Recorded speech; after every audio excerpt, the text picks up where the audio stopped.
Dilihat dari angkasa yang maha luas, bumi kita adalah planet biru yang cemerlang.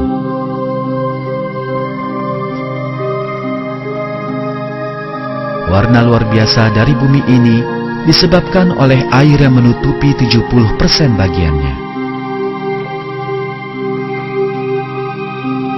Dengan air yang dikandungnya, bumi menyerupai oase di tengah gurun pasir maha luas di ruang angkasa.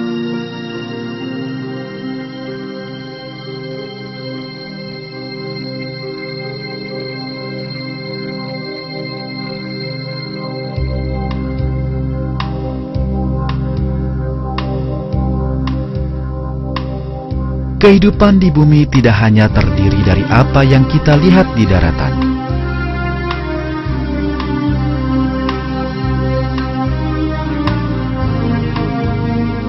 Masih ada lagi kehidupan di bawah laut yang kaya, yang jauh dari pandangan kita.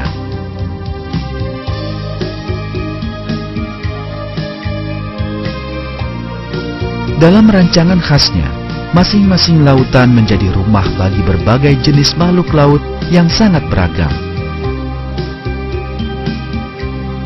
Sedemikian beragamnya, hingga jumlah jenisnya sedikit demi sedikit meningkat dengan setiap penyelaman baru.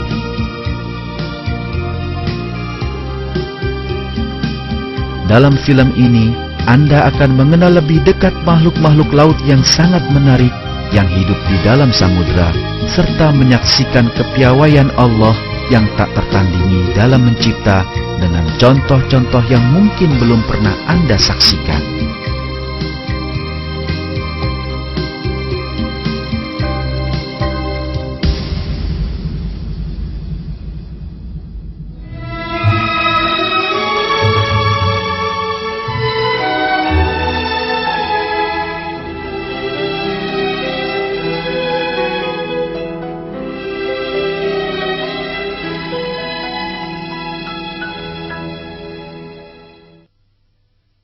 Butiran putih yang terbawa arus ini sebenarnya adalah makhluk hidup yang sangat kecil.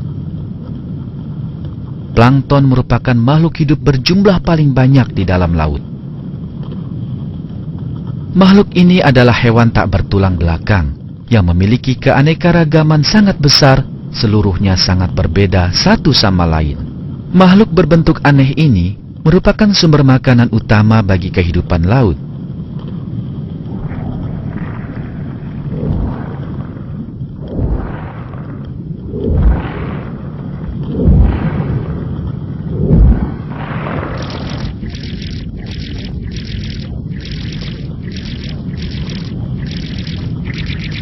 Plankton adalah sumber protein yang kaya bagi banyak makhluk laut, mulai dari paus yang berbobot 100 ton sampai ubur-ubur. Samudra penuh dengan makhluk-makhluk ini yang tak terlihat pada pandangan pertama.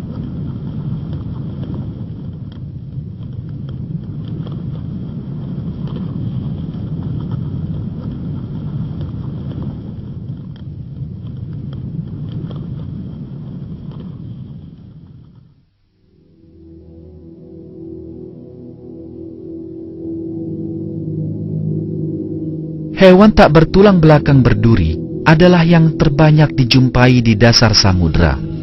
Bulu babi atau landak laut, bintang laut, ketimun laut, dan lain-lain. Makhluk hidup ini mencari makan dengan menjelajahi dasar lautan.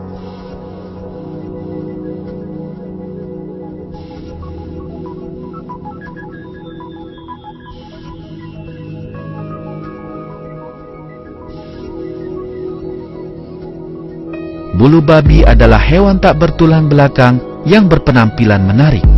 Hewan ini tidak memiliki cangkang keras untuk melindungi tubuh lunaknya dari pemangsa, tapi ia tetap punya senjata penangkis, yaitu duri-durinya. Duri-duri landak laut giat bergerak, bahkan beracun pada beberapa jenisnya, serta dapat mencapai panjang hingga 30 cm.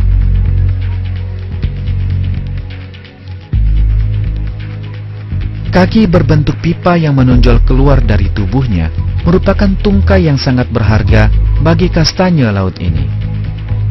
Kaki-kaki ini mudah dilenturkan, sekaligus punya daya sedot. Menggunakan kakinya, hewan ini dapat dengan mudah melekat pada bebatuan dan berkelana di dasar laut.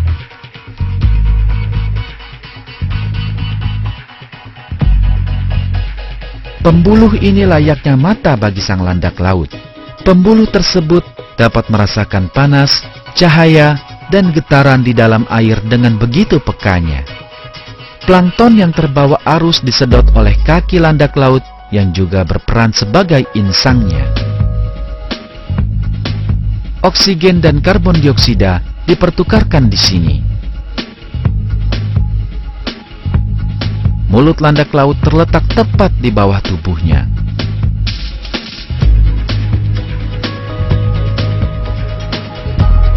Makhluk ini menggurat dengan giginya dan memakan ganggang dari bebatuan tempat ia mengembara.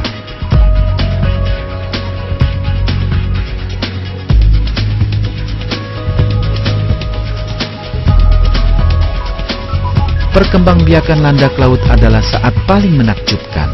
Mereka saling mendekat, dan ketika sang betina mengeluarkan telur-telurnya ke dalam air, sang jantan melepaskan spermanya. Sel-sel ini jumlahnya jutaan. Kabut telur bercampur dengan awan sperma.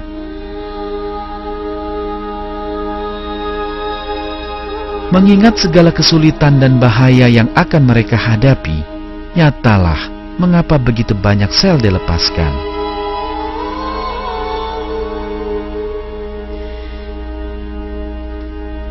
Gen-gen dari landak laut betina bergabung dengan gen-gen sang jantan. Gen-gen di dalam sel-sel telur dan sperma ini telah dengan sengaja dijadikan berjumlah setengahnya. Ini memungkinkan terbentuknya seekor landak laut yang sehat saat gen-gen dari jantan dan betina bergabung. Saat sel-sel jantan dan betina bergabung, sel-sel ini dengan seketika mulai membelah dan menggandakan diri serta memiliki sejumlah sifat-sifat mereka. Sel-sel yang membelah tersebut kemudian memulai bentuk larva. Duri landak laut, kaki berbentuk pipa, sistem pencernaan, dan jaringan-jaringan yang berlainan terus berkembang selama tahap larva. Ini adalah kerang skelo dalam tahap larva. Dan ini adalah larva bintang laut. Mereka akan menjadi dewasa dan terbawa arus ke tempat yang baru, serta melanjutkan kehidupan di bawah laut.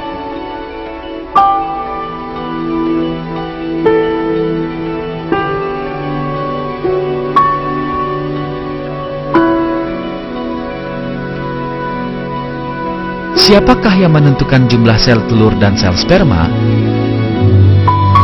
Siapa yang memilih waktu yang tepat dan memutuskan bahwa jumlah gen sel telur dan sperma harus setengah dari sel tubuh lainnya?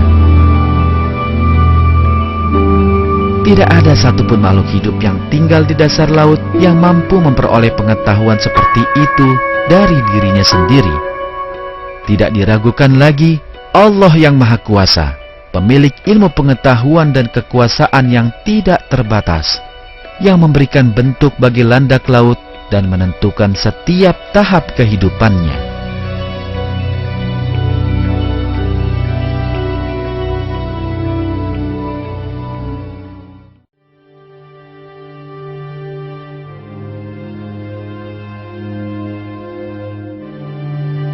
Makhluk tak bertulang belakang berkulit duri lainnya yang tinggal di bawah laut adalah bintang laut. Makhluk ini bergerak dengan mudahnya melintasi dasar laut.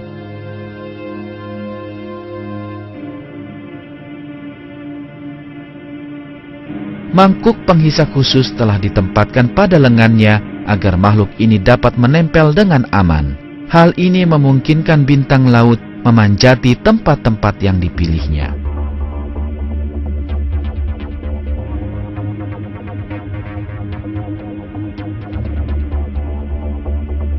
Berkat mangkuk penghisap pada lengannya ini pula lah ia dapat menangkap dan memangsa plankton.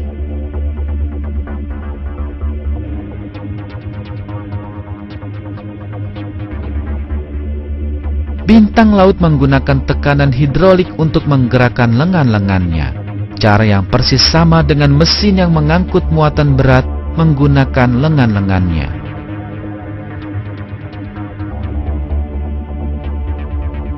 Bintang laut memiliki kaki berbentuk pipa di sepanjang bagian dalam dari lengan-lengannya.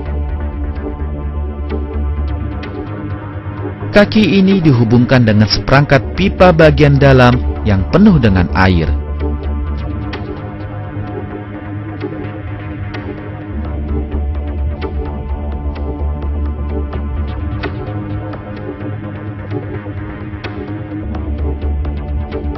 Saat otot-otot mengurutkan pipa, tekanan hidrolik yang ditimbulkan mengalirkan cairan ke kaki.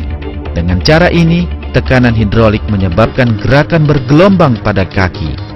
Berkat tekanan cairan di dalam lengan, kaki pun bergerak, satu ke arah belakang dan satu ke arah depan, sehingga memungkinkan bintang laut bergerak ke arah yang ia kehendaki.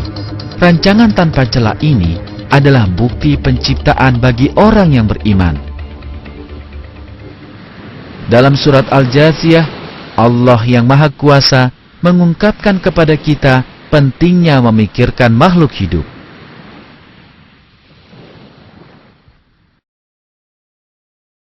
Dan pada penciptaan kamu, dan pada binatang-binatang yang melata yang bertebaran di muka bumi, terdapat tanda-tanda kekuasaan Allah untuk kaum yang meyakini. Nautilus adalah saksi hidup adanya penciptaan, yang dibuktikan dengan catatan fosil yang tidak mengalami perubahan selama 500 juta tahun terakhir, yang dengannya saja sudah cukup untuk meruntuhkan teori evolusi. Makhluk ini memperoleh namanya dari kapal selam dalam novel terkenal Jules Verne dan menarik minat para ilmuwan karena rancangannya yang mengesankan.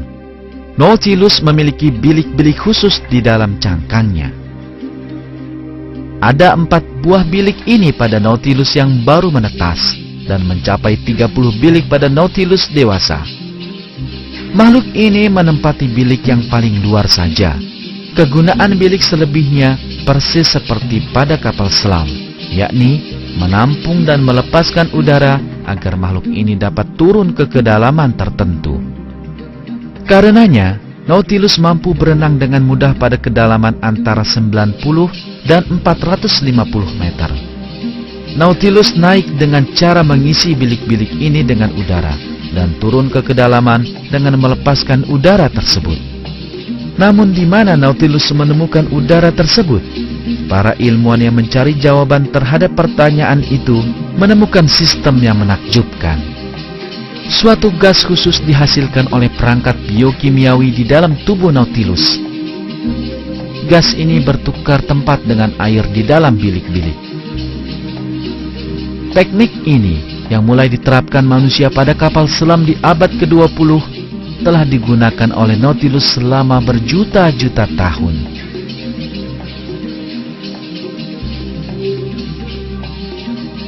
Nautilus menerapkan satu lagi teknik yang menarik untuk bergerak, yaitu tenaga penggerak jet.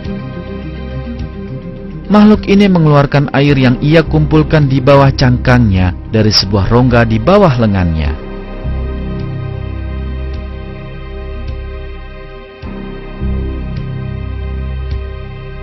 Cangkang Nautilus memungkinkannya menyamarkan diri. Dalam teknik penyamaran diri yang dikenal sebagai counter shading, sesiapa yang mencoba melihat Nautilus dari atas tidak akan bisa melihatnya karena tersamarkan oleh garis-garis tebal di permukaan tubuh Nautilus. Sebaliknya, seseorang yang melihat dari bawah mendapati warna terang di bagian bawah tubuh Nautilus seperti warna permukaan air. Sungguh mustahil bagi Nautilus itu sendiri untuk mengetahui reaksi kimia yang menghasilkan gas maupun untuk mempersiapkan perangkat yang melakukan reaksi tersebut di dalam tubuhnya sendiri. Bukan Nautilus dan bukan pula kebetulan semata yang merancang struktur rumit di dalam cangkangnya. Rancangan hebat yang tak tertandingi ini adalah karya Allah yang menciptakan segala sesuatu yang ada. Karena itu, sifat Allah Al-Badi, pencipta segala ciptaan disebutkan dalam sebuah ayat Al-Quran. Dia pencipta langit dan bumi. Sotong memiliki struktur mata yang sangat kompleks. Karenanya, tidak mungkin baginya kehilangan mangsa.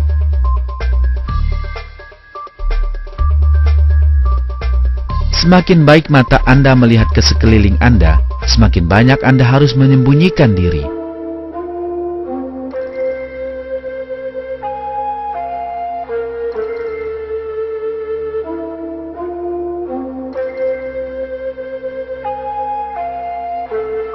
Makhluk ini memiliki 10 tungkai, seluruhnya memiliki cakram penghisap berotot. Makhluk ini dapat berenang dengan cepat maupun lambat. Ia bergerak dengan memancarkan air dari sebuah saluran air di bawah kepalanya.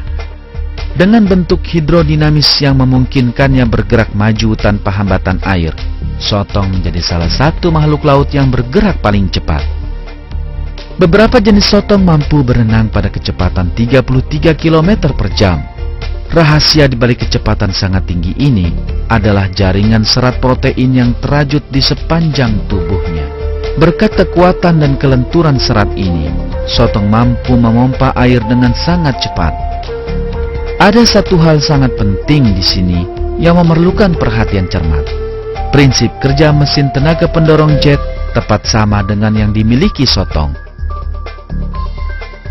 Suatu teknik yang baru mulai ditiru manusia pada abad ke-20 telah lebih dulu digunakan sotong berjuta-juta tahun lamanya. Gurita adalah pemburu berlengan 8. Gurita menggunakan cara yang sangat menarik untuk menyembunyikan diri dari hewan lain, yakni penyamaran. Sel-sel yang membentuk kulit gurita dengan sendirinya menyesuaikan diri terhadap lingkungannya dan membuat tiruan warna dan corak sekelilingnya persis seperti sebuah cermin.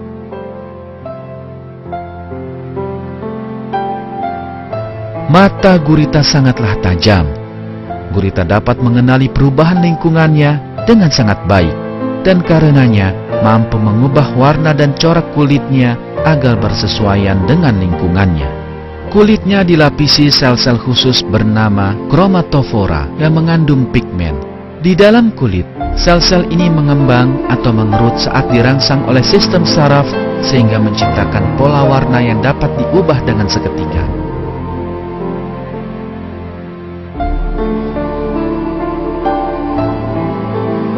Sel-sel berbeda membawa pigmen berbeda warna, dan ini memungkinkan terbentuknya pola dan gabungan warna yang tak terhitung banyaknya.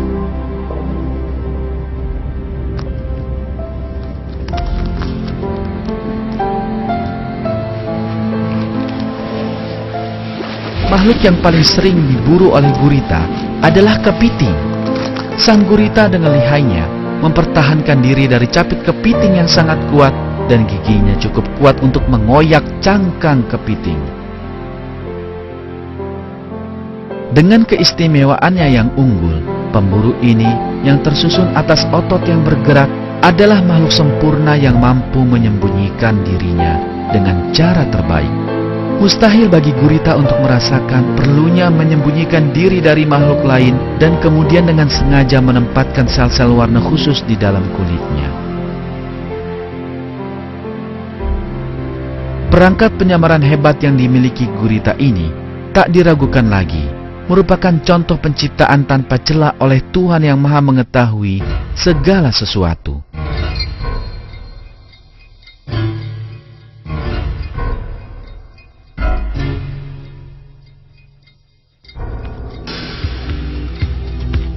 Ini adalah ikan singa. Penampilannya yang agresif bukanlah sekedar gertakan. Makhluk ini adalah hewan berbahaya sejati.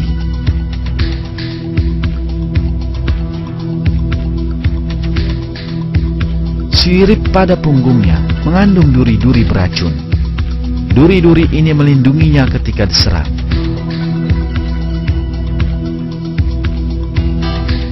Makhluk ini juga menggunakan siripnya untuk menggiring mangsa ke arah yang ia kehendaki lalu menarik sang mangsa ke dalam mulutnya saat mangsa terjebak. Penampilan ikan singa yang menarik perhatian memikat mangsanya sehingga mangsa dapat ditangkap.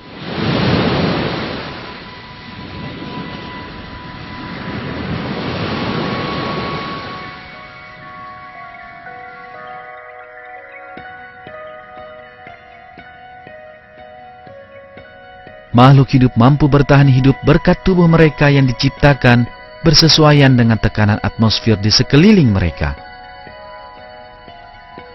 Meski kita tidak menyadarinya, namun udara di sekitar kita memberikan tekanan 1 kg pada setiap sentimeter persegi kulit kita.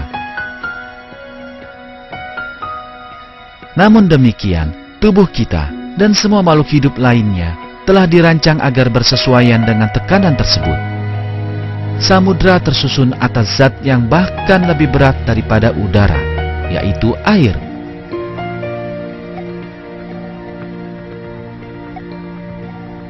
Marilah sekarang kita menyelam untuk melihat pengaruh kedalaman terhadap kehidupan laut. Saat Anda menyelam ke bawah, tekanan menjadi berlipat ganda setiap turun 10 meter. Tekanan ini adalah berat air di atas Anda. Namun ada makhluk hidup yang dengan sempurna mampu hidup di lingkungan yang sedemikian. Mereka adalah makhluk laut yang diciptakan agar dapat hidup dengan tekanan ini.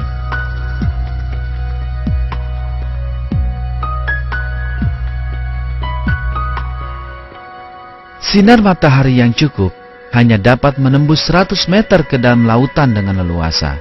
Makhluk-makhluk yang mampu berfotosintesa dengan sinar matahari terdapat di kedalaman ini. Contohnya adalah terumbu karang, wilayah yang dipenuhi kehidupan.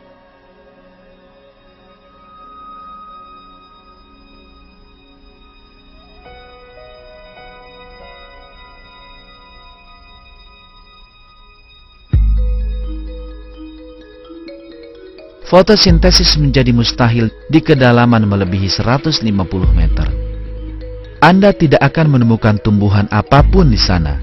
Namun, Anda dapat menemukan makhluk-makhluk yang memakan sisa buangan dari makhluk yang hidup di permukaan, seperti bunga karang.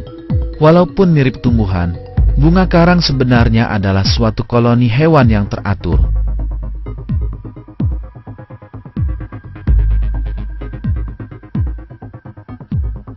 Saat menyelam hingga kedalaman 300 meter, seseorang akan menemukan lereng dengan kemiringan yang tetap. Ini dikenal sebagai beting benua. Beting ini memanjang sampai sejauh 250 km dari pantai. Bila Anda menyusurinya, Anda akan sampai pada kedalaman 4 km. Pada kedalaman sedemikian, suhu air turun hingga di bawah 4 derajat. Tekanan air mencapai 400 kali tekanan di permukaan. Tidak ada cahaya dari permukaan yang mencapai kedalaman ini. Keadaannya gelap gulita. Pada pandangan pertama, suasananya tampak seperti gurun tanpa kehidupan. Namun bila Anda dengan sabar memperhatikan sekeliling, makhluk-makhluk yang menarik mulai muncul. Kehidupan terus berlangsung bahkan pada tekanan setinggi ini. Tatanan kehidupan ikan-ikan yang memikat ini telah dirancang agar dapat bertahan terhadap tekanan yang sedemikian besar. Anda akan bertemu ikan yang segera akan Anda saksikan untuk kali pertama, yaitu ikan-ikan legendaris yang tidak pernah muncul di permukaan.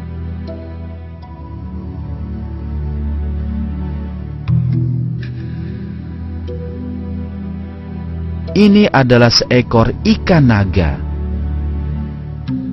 Panjangnya 1 meter. Lubang pada rahangnya memiliki jaringan pengindra khusus. Berkat anugerah ini, ikan naga dapat mengenali gerakan mangsa dan menangkapnya dalam kegelapan. Berkat mata yang luar biasa ini, sang ikan dapat dengan mudah mengenali letak ikan yang bercahaya. Dan ikan naga terus hidup dengan tenang berkilometer jauhnya di bawah permukaan laut.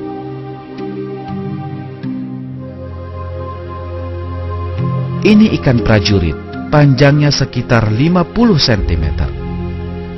Ikan ini menempuh perjalanan yang jauh di dasar laut. Tujuannya mengumpulkan ikan-ikan mati atau sisa buangan yang tenggelam dari permukaan. Dengan cara ini, sang ikan tidak hanya memenuhi kebutuhan makannya sendiri, namun juga menjaga kebersihan dasar laut. Lubang pemantau di lehernya mengenali sumber getaran di dalam air, dan dengan matanya yang besar, ikan ini membuntuti ikan mati yang tenggelam sampai ke dasar. Allah Maha Kuasa telah menciptakan ikan prajurit untuk hidup di kedalaman 3000 meter. Daripada menjelajahi dasar laut, ikan kaki tiga lebih suka menunggu di satu titik. Sirip dada ikan ini memiliki ujung yang panjang dan sirip ekornya memanjang ke bawah. Hal ini membuatnya berpenampilan khusus, seolah-olah ia berdiri pada 3 kaki. Sang ikan menghabiskan waktu berjam-jam dalam kedudukan seperti ini di dasar laut, menunggu lewatnya sesuatu yang bisa dimakan. Mata mungil ikan kaki tiga hampir buta sama sekali. Di belakang kepalanya terdapat 2 antena panjang atau alat peraba. Karenanya, ikan ini dapat merasakan gerakan terlemah di dalam air dengan teramat peka. Rancangan kaki tiga adalah karya dari suatu kecerdasan. Allah Maha Perkasa telah merancang bentuk makhluk ini sesuai kebutuhannya.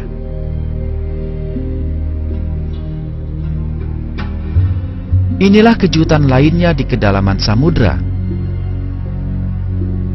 Gurita terbang Dumbo. Makhluk ini diberi nama Dumbo karena sirip di kedua sisi kepalanya mirip dengan telinga gajah. Ia melayang di kedalaman lautan seperti seekor gajah terbang. Namun ia tidak lebih besar daripada sebuah bola basket. Berkat rancangan selaput di antara tentakel-tentakelnya, makhluk ini melayang-layang tanpa susah payah menembus air.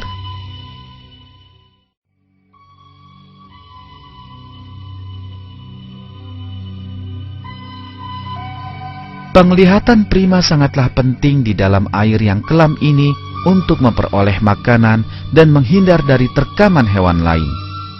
Masalah teramat penting ini telah terpecahkan pada sejumlah makhluk dengan menggunakan siasat penyamaran diri. Ini ikan kampak. Ikan ini hidup pada kedalaman 1000 meter dan panjangnya 10 cm. Matanya yang besar terletak sedemikian sehingga dapat melihat ke atas. Itu karena pada kedalaman seperti ini, ikan cenderung memburu ikan lain yang lewat di atas mereka. Pada saat yang sama, tentu saja mereka juga harus tidak terlihat. Demikianlah, tubuh mereka telah diciptakan untuk melakukan hal tersebut. Tubuh mereka pipih dan warna peraknya memungkinkan mereka menyamarkan tubuhnya di dalam kegelapan. Kini, seekor ikan yang melihat ke bawah dapat dengan mudah mengetahui keberadaan ikan kampak. Ini karena pada kedalaman seperti itu, sejumlah besar ikan berkat mata mereka yang besar dapat mengenali mangsa mereka dengan bantuan sisa cahaya permukaan yang berhasil menembus hingga ke bawah. Namun, sistem penyamaran tanpa celah dari ikan kampak melindunginya dari bahaya ini. Ikan kampak memiliki perangkat penyamaran diri yang mengejutkan dalam menghadapi bahaya dari sepasang mata yang melihat ke atas dari bawah. Sel khusus yang menghasilkan cahaya dan dikenal sebagai fotofora telah ditempatkan dalam perutnya. Ini adalah cahaya biologis. Dengan kata lain, bioluminescent. Cahaya ini dihasilkan oleh reaksi kimia yang dipicu oleh bercampurnya 2 zat kimia berbeda. Sel-sel di dalam perut ikan kampak meniru warna cahaya yang tersaring ke bawah dari permukaan dan mengeluarkan cahaya dengan warna yang tepat sama. Penyamaran cerdik ini membantu sang ikan agar tidak terlihat dari bawah sehingga sulit bagi pemangsa untuk membidik mereka. Nyatalah bahwa sistem pertahanan yang mengagumkan ini adalah hasil kecerdasan yang sangat unggul. Ikan kampak tidak mengetahui bagaimana penampakannya saat terlihat dari bawah. Tidak pula ia dapat mengetahui bagaimana cahaya dihasilkan. Dalam satu ayat Al-Quran, Allah mengungkapkan bahwa Dia berkuasa atas seluruh makhluk hidup di segenap penjuru bumi. Dia mengetahui apa yang di daratan dan di lautan, dan tiada sehelai daun pun yang gugur, melainkan Dia mengetahuinya pula. Dan tidak jatuh sebutir biji pun dalam kegelapan bumi, dan tidak sesuatu yang basah atau yang kering, melainkan tertulis dalam kitab yang nyata, Lauh Mahfuz.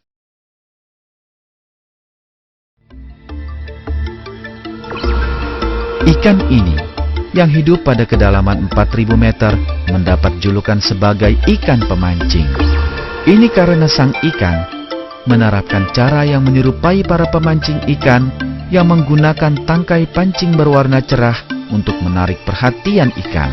Suatu batang yang mengeluarkan cahaya menonjol keluar tepat di atas kepalanya. Cahaya ini paling menarik bagi sotong misalnya, yang menyangkanya sebagai seekor ikan kecil.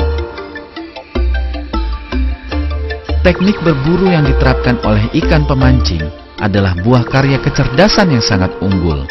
Tidaklah mungkin ikan menghasilkan cahaya di dalam sel-selnya dengan kehendak sendiri, lalu menggunakan cahaya tersebut sesuai dengan keinginannya. Perangkat ini adalah karya penciptanya, Allah yang Maha Kuasa. Agar dapat berburu pada kedalaman ini, serta di dalam air yang gelap, ikan juga telah dilengkapi dengan sejumlah perangkat lainnya. Salah satunya akan segera Anda lihat untuk kali pertama. Beberapa jenis ikan bahkan memiliki lampu besar di kepala yang menerangi wilayah di hadapan mereka, seperti yang terlihat tepat di bawah mata ikan Malakostet. Ini bukan cahaya biasa, namun sesuatu yang memiliki kegunaan sangat istimewa. Cahayanya berwarna merah. Namun ikan lain tidak merasakan keberadaan cahaya merah tersebut. Dengan cara ini, perangkat tersebut memungkinkan ikan Malakostet melihat di malam hari tanpa terlihat makhluk lain. Cahaya biologis juga digunakan untuk tujuan pertahanan dan penyerangan, persis seperti cara udang ini mempertahankan dirinya. Saat udang merasakan bahaya dan pemangsanya mulai menyerang, udang menyemburkan zat kimia ke wajahnya yang dengan terang benderang menerangi air di sekitarnya.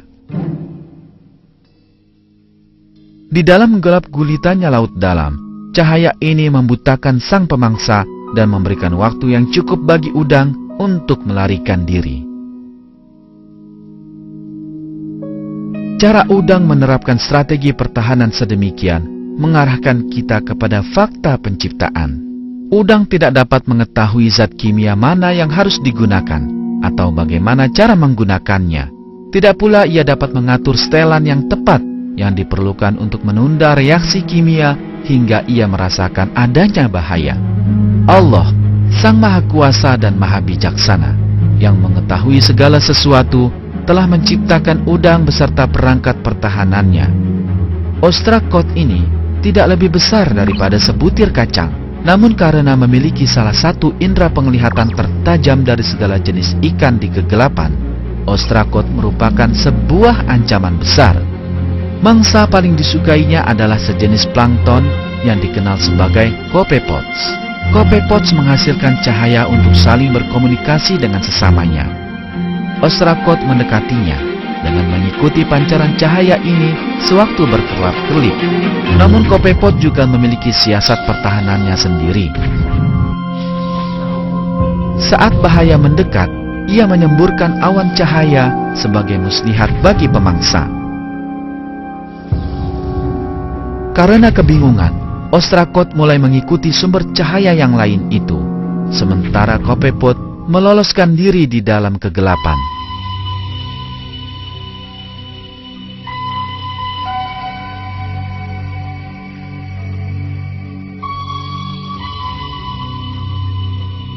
Mengeluarkan cahaya adalah senjata terpenting makhluk-makhluk ini. Mereka menggunakan cahaya baik untuk menyerang maupun bertahan. Perangkat pertahanan dan penyerangan ini jelaslah terjadi akibat serangkaian reaksi kimia. Namun sistem yang sedemikian tidak dapat diterangkan dengan istilah kebetulan. maupun pengetahuan dan kehendak bebas makhluk itu sendiri. Adalah Allah yang Maha Kuasa, yang dengan sempurna membentuk makhluk-makhluk penghasil cahaya di lingkungan ini.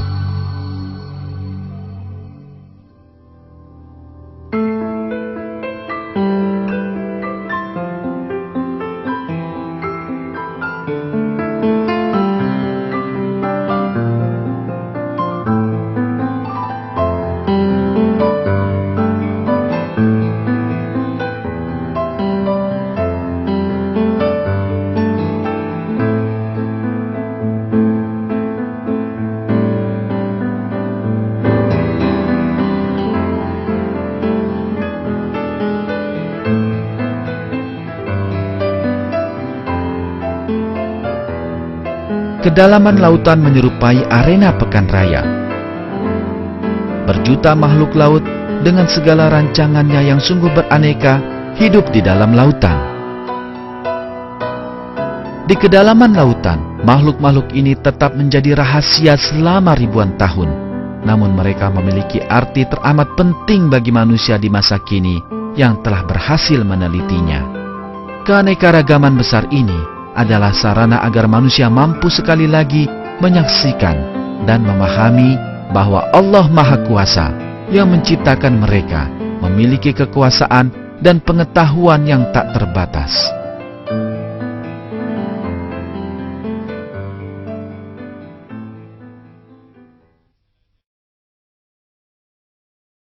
Maha suci Tuhan yang telah menciptakan pasangan-pasangan semuanya, baik dari apa yang ditumbuhkan oleh bumi dan dari diri mereka, maupun dari apa yang tidak mereka ketahui.